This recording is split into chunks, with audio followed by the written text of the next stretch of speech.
लिए हमने पूरा समय दिया आपको।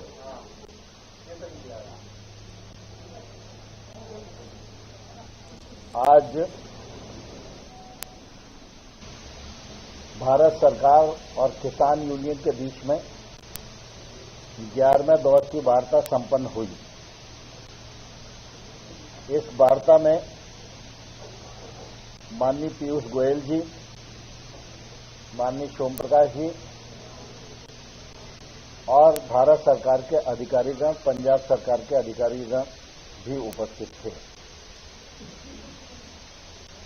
आप सबको मालूम है कि पंजाब के किसान आंदोलन से संबंधित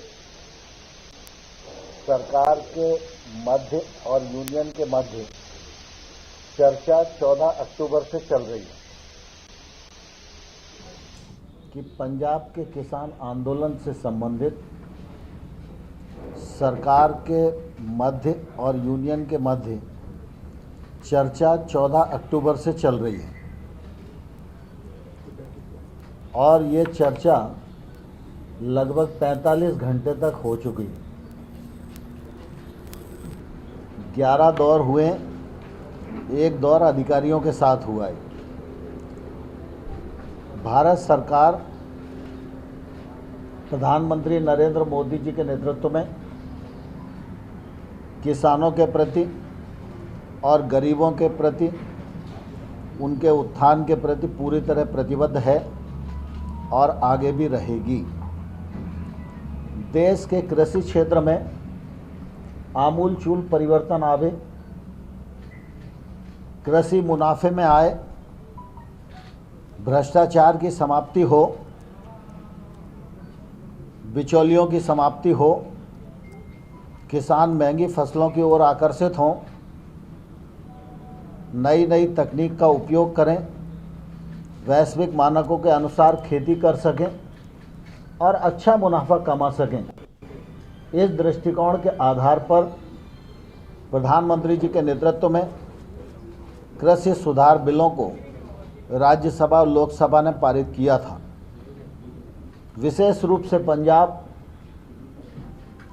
और अल्प मात्रा में एकाध राज्यों के किसान इस आंदोलन में जुड़े और उन्होंने कृषि सुधार बिलों के विरोध में आंदोलन घोषित किया।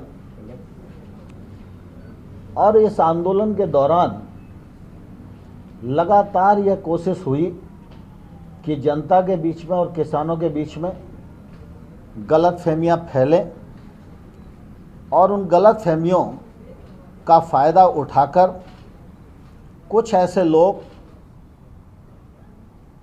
जो हर अच्छे काम का विरोध करने के आदी हो चुके हैं, वो किसानों के कंधे का इस्तेमाल अपने राजनीतिक हितों के लिए कर सकें। इस आधार पर यह परिस्थिति बनी, लेकिन भारत सरकार ने हमेशा किसानों के प्रति संवेदनशील दृष्टिकोण अपनाया। किसानों के सम्मान में हमेशा बात सोची और किसान यूनियन जो बात कर रही थी उनकी भी प्रतिष्ठा बढ़े और वो किसानों की नुमाइंदगी कर सकें, इसलिए भारत सरकार की कोशिश थी कि वो सही रास्ते पर विचार करें। और सही रास्ते पर विचार करने के लिए 11 दौर की बैठक की गई। जब यूनियन रिपील पर अड़ी रही तो सरकार ने उनके वक्तव्यों में चिन्हित तमाम सारी जो आपत्तियां प्रकट की गई थी उन पर सरकार ने उनका निराकरण करने के लिए, संशोधन करने के लिए एक के बाद एक अनेक प्रस्ताव दिए। लेकिन जब आंदोलन की पवित्रता नष्ट हो जाती है तो निर्णय नहीं होता। और मुझे लगता है कि वार्ता के दौर में मर्यादाओं का तो पालन हुआ, लेकिन किसान के हक में वार्ता का मार्ग प्रशस्त हो, इस भाव का सर्वदा अभाव था, इसलिए वार्ता निर्णय तक नहीं पहुंच सकी। इसका निश्चित रूप से मुझे भी खेद है। भारत सरकार नरेंद्र मोदी जी के नेतृत्व में किसानों के प्रति पूरी तरह संवेदनशील है और हमारी कोशिश लगातार ये रहेगी कि देश का किसान आने वाले कल में प्रगति करे और उसके विकास और उत्थान के लिए भारत सरकार के प्रयत्न सफलीभूत हों। यह प्रयत्न भारत सरकार का निरंतर बना रहेगा। 11वें दौर की वार्ता के दौरान जब किसान यूनियन की तरफ से ये कहा गया कि हम तो पुराने प्रस्ताव पर विचार करके उन पर सहमत नहीं हो सके और हम रिपील ही चाहते हैं, जबकि भारत सरकार ने हमेशा यह बात कही कि रिपील के अतिरिक्त कोई विकल्प हो तो बताओ, लेकिन आज भी उन्होंने कहा कि हमारी यही मांग है। तो हमने कहा कि जो प्रस्ताव आपको दिया है 1 से 1.5 वर्ष तक कानून को स्थगित रख के समिति बनाकर आंदोलन में उठाए गए मुद्दों और पहलुओं पर विचार विमर्श करके रिकमेंडेशन करने के लिए वह प्रस्ताव हमारा बेहतर प्रस्ताव है।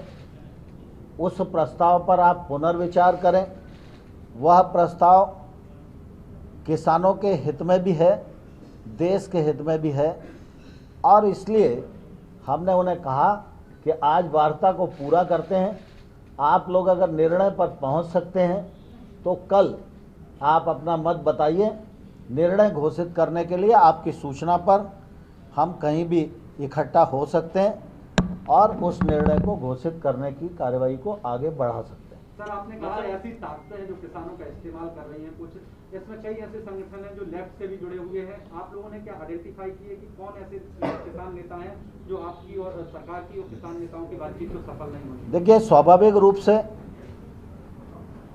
जब आंदोलन का नाम किसान आंदोलन हो, विषय किसानों से संबंधित हो, किसानों के संबंधित विषय का निराकरण करने के लिए सरकार तैयार हो और निर्णय न हो सके, तो हम अंदाज लगा सकते हैं कि कोई ना कोई ताकत ऐसी है जो इस आंदोलन को बनाए रखना चाहती है और इस आंदोलन में किसान का भला न हो जाए, इसको बारीकी से वो देख रही है। तोमर साहब, अभी तक जो है आप सरकार से ही चिट्ठियां जाती थी फार्मर यूनियंस को टॉक्स में बुलाने के लिए। आज के बाद क्या सरकार फिर से कुछ ऐसी चिट्ठियां भेजेगी या उनके रेस्पॉन्स के लिए वेट करेगी कि उनके रेस्पॉन्स के बाद ही ये next round of talk will happen? 11 दौर की बातचीत हुई है और मैंने जो आपके सामने व्यक्त किया है कि वार्ता आज पूरी हुई। कल निर्णय के लिए अगर वो सहमत होंगे तो मिलेंगे। तो मतलब आपने कहा कि आंदोलन की पवित्रता नष्ट हो जाती है तो निर्णय नहीं होता, इससे क्या मतलब है आपका? मतलब यही है कि आंदोलन में जब किसान निहित है तो किसान का हित ही सर्वोपरि रहना चाहिए। अगर किसान का हित सर्वोपरि नहीं है और दूसरे हित अगर सर्वोपरि हो जाएंगे तो किसान के हित में निर्णय नहीं हो पाएगा। सर, ट्रैक्टर रैली को लेकर डिस्कशन हुआ। लगता है कि जो किसानों के बीच में डिवीजन है, कुछ लोग चाहते हैं कुछ लोग नहीं चाहते, आपको ऐसा लगा बातचीत में? लोकतंत्र में सहमति और असहमति स्वाभाविक है और मैंने आज सहमत लोगों को और सहमत नहीं जो हैं उन सबको अपनी ओर से आभार प्रकट किया है, चर्चा को सार्थक और सौहार्द बनाए रखने के लिए। आज किसानों ने तो आपसे कह दिया कि उन्हें एक्सेप्टेबल नहीं है आपके ऑफर, तो अब और किस निर्णय का वेट कर रही है सरकार? नहीं, सरकार को इंतजार इस बात का है कि अगर किसान के हित में विचार करने वाले लोग हैं तो हमारे प्रस्ताव पर जरूर विचार करेंगे और कार्रवाई को आगे बढ़ाएंगे।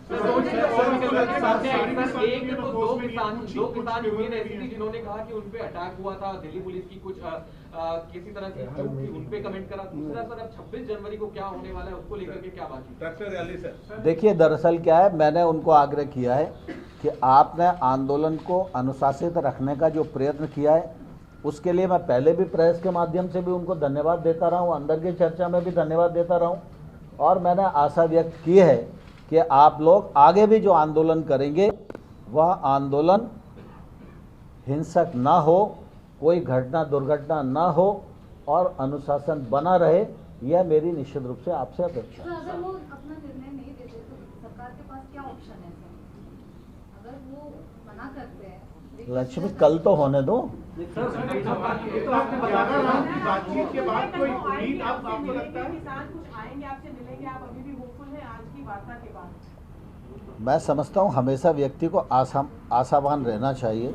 आशा से ही आसमान टिका हुआ है। सर आपको बातचीत में ऐसा लगा कि कुछ यूनियन ऐसी भी हैं कि जो शायद इस प्रपोजल को लेकर पॉजिटिव है, कुछ यूनियंस का, क्योंकि कल वहां से भी जब मीटिंग आ रही थी तो कुछ लोग कहते थे कि हमने इनकार कर दिया, जब कुछ लोग कहते थे कि अभी फैसला नहीं हुआ। यूनियंस में भी आपको लगा कि कुछ लोग इस प्रपोजल को लेकर पॉजिटिव हैं? जैसे मैंने पूर्व में ही कहा, शायद आपको ध्यान नहीं दे पाए होंगे, मैंने कहा कि लोकतंत्र में सहमति और असहमति स्वाभाविक है। इस यूनियन की वार्ता के दौरान बहुत सारे संगठन ऐसे भी हैं जो हमारे प्रस्ताव से सहमत हैं, बहुत सारे ऐसे भी हैं जो असहमत हैं, लेकिन सहमत और असहमत दोनों प्रकार की यूनियन के प्रति मैंने सरकार की ओर से आभार प्रकट किया है कि उन्होंने चर्चा में भाग लिया और सौहार्दपूर्ण वातावरण में चर्चा सर आप लोग